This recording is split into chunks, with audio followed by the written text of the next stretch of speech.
Hey, this is Matt once again. We're about to end the videos. Another paid request. This time for Sean. Thank you so much for that. And for those interested in requesting any type of videos or topics, reactions, commentaries, what have you, feel free to send it either directly to my PayPal or join my Patreon. Both things are down below in the info box. And this is for Now and Then, a 1995 film, which I had heard of. I had seen the cover of this film, but I'm like, okay, it's a chit flick. Not really that interested in it. And watching it, I didn't mind it. I thought it was a decent time waster, mainly for the cast. It's pretty much trying to be a female version of Stand By Me. It's not nearly as good. It doesn't have nearly as much of the dramatic heft and punch of Stand By Me. I think that's why that film is more remembered. While this film, I don't know anyone that ever talks about this movie. But this is not a bad film. It's not a bad film. It's just not going to be quite up to par if you compare it to Stand By Me. But pretty much the gist of the story is you have these four women who were childhood friends. They come back together because one of them is pregnant and pretty soon they're going to have the baby. The four women, you have Demi Moore, who's now a sci-fi author. You have Melanie Griffith, who's a famous actress. You have Rosie O'Donnell, who's, I think, a gynecologist, and you have Rita Wilson, who is the one who's pregnant. She's got a husband. She's settled down. Now, these actresses, they're only in the film for like the first 10 minutes and the last 10 or so minutes. So if you think they're going to be in the film a lot longer, they're not.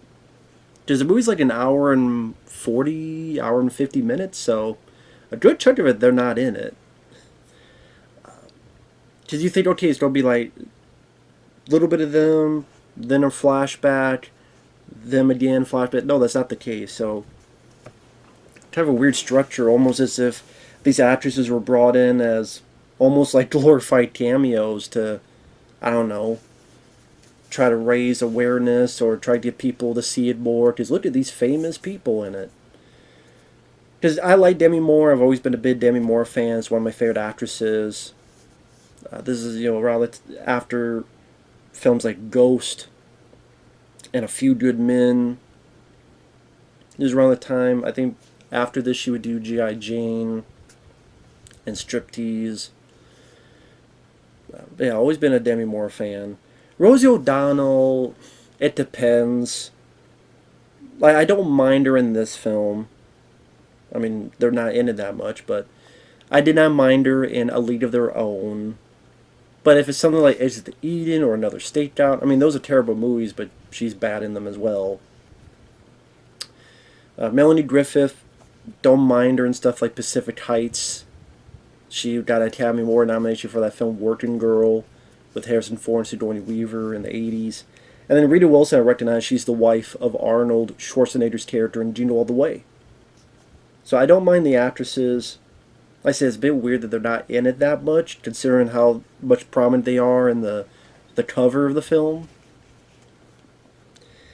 It's mostly about, like I said, the four of them get together, and there's not really any big drama or stuff. It's just they're kind of just hanging out in the backyard. They see this treehouse from their youth, and then Demi Moore just reminisces, and then the rest of the film is the summer of 1970.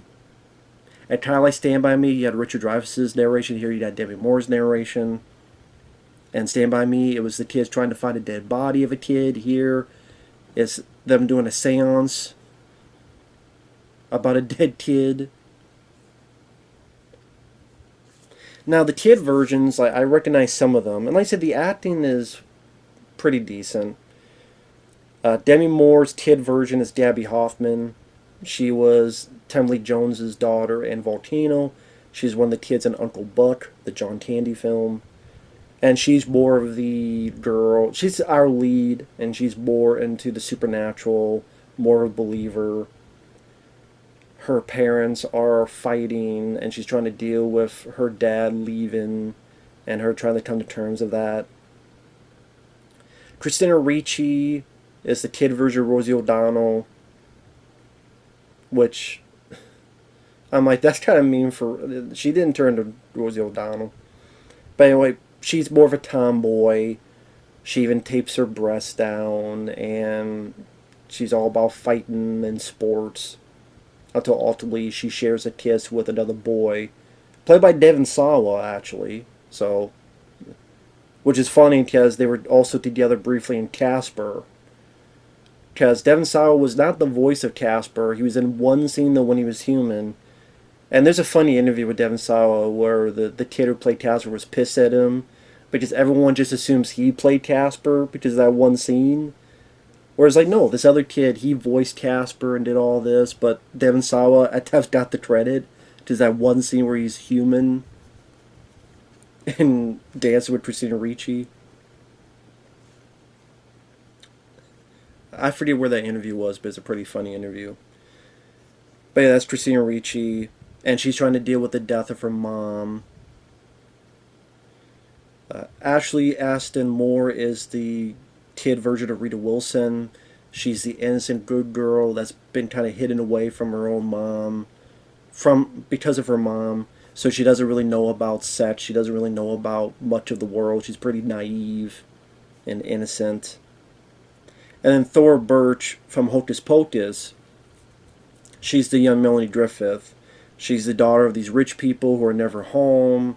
And she's thinking about boys and being flirtatious. And she's going to win an Oscar. And she wants to kiss boys. I thought the four worked well together.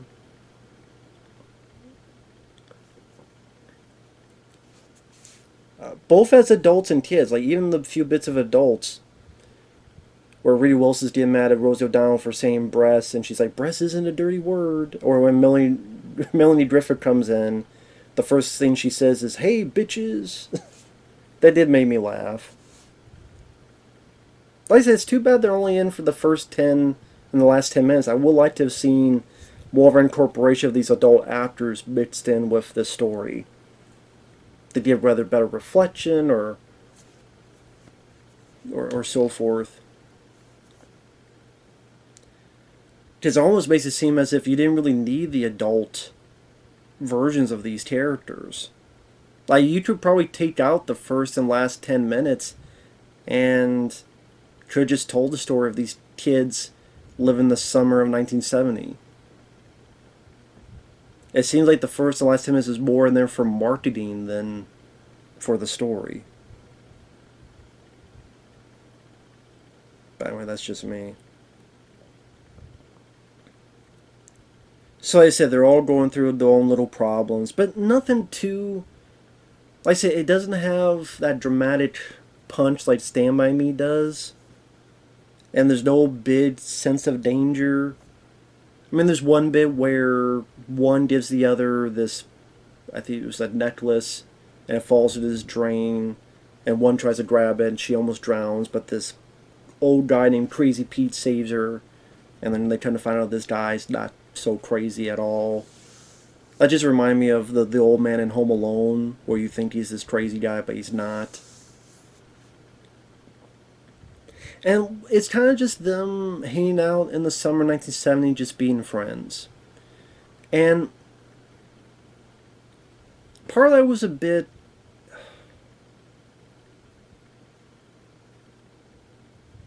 I don't know if I want to say refreshing, but just sort of a slice of life type of thing. Whether them dealing with the other boys who throw water balloons at them, or doing this little seance, and they think it worked, so they try and go into this little mystery of the death of this kid named Johnny. And just scenes of them riding bicycles and singing songs. You get a pretty decent soundtrack throughout the film that definitely showcased the 70s. And at one point they see the boys, they steal their clothes and throw them. At one point they're playing a baseball game and the kid says something shitty to Ricci, and so she beats the shit out of him.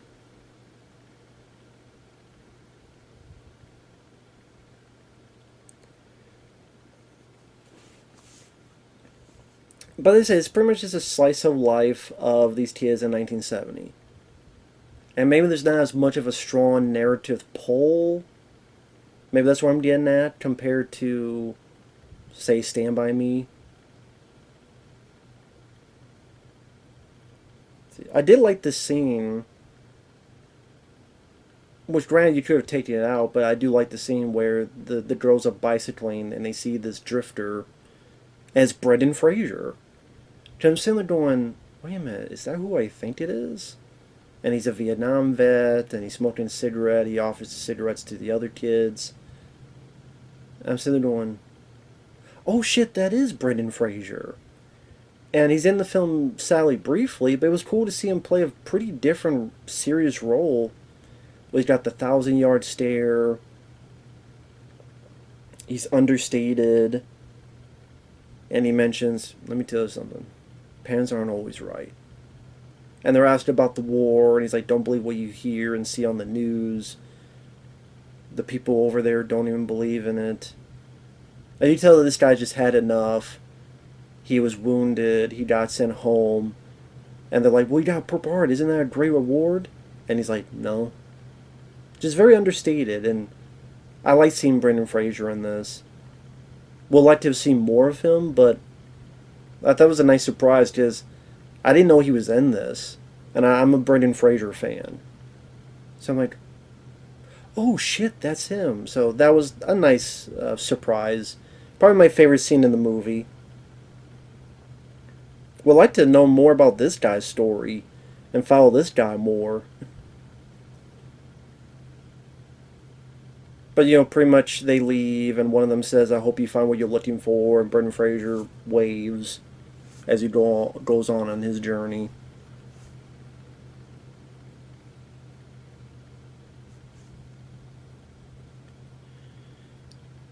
Spoiler alert, they pretty much find information on Johnny, and that apparently him and his mom died because of a burglary.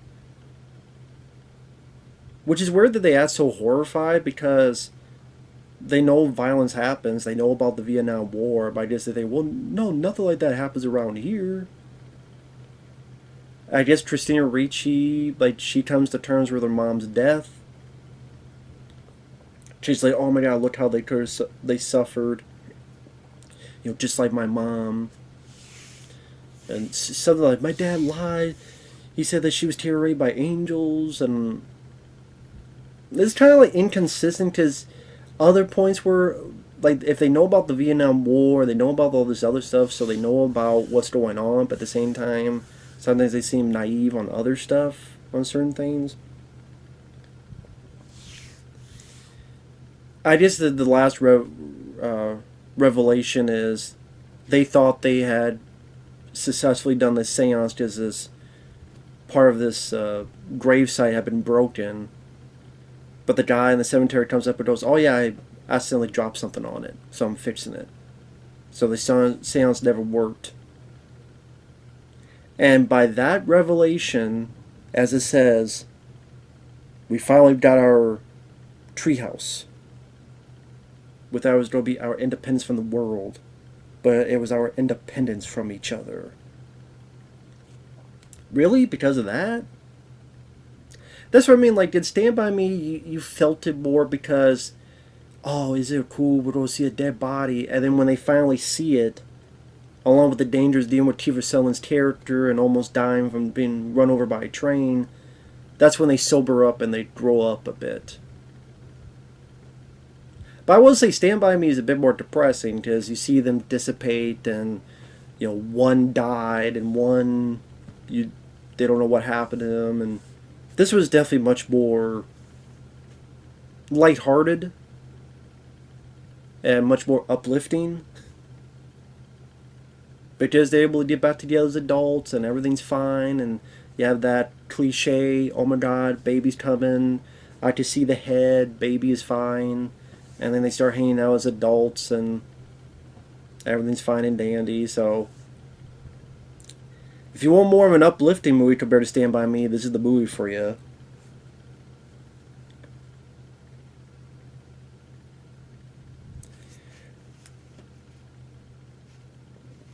I guess because it is reminiscing, Demi Moore comes to the conclusion that she was so afraid of the bad thing that she missed out on the good. And she wants to fix that.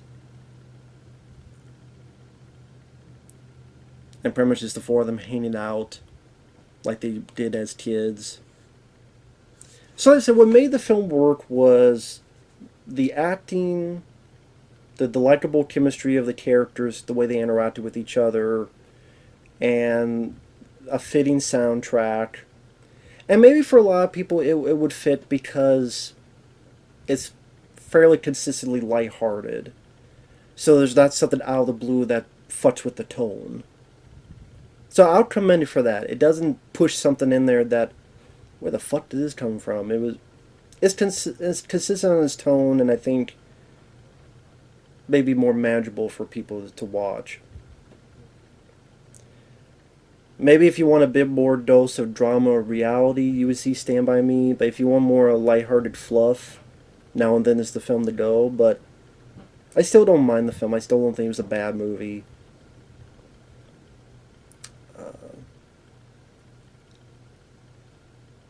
Like I said, at least it was consistent in its tone. At least the child actors were likable, had a decent chemistry with each other. Wasn't too boring of a film, went at a good pace, and I'm like, okay, this wasn't as bad as I thought it would be. It was a decent diversion, and like I say, if you liked any of these actors, it's worth a watch. Again, if you're going in for the adult actors, they're not in it that much, so you may be disappointed in that, but as is, not a bad film. Plus, always like to see Brendan Fraser in there, because I'm a fan of the guy. And he got screwed over by Hollywood. I'm glad he won the Oscar. Kudos to him. We'll see what happens next. So, I'm rooting for the guy, so. With that said, thanks for watching. We'll see you guys later. Bye-bye.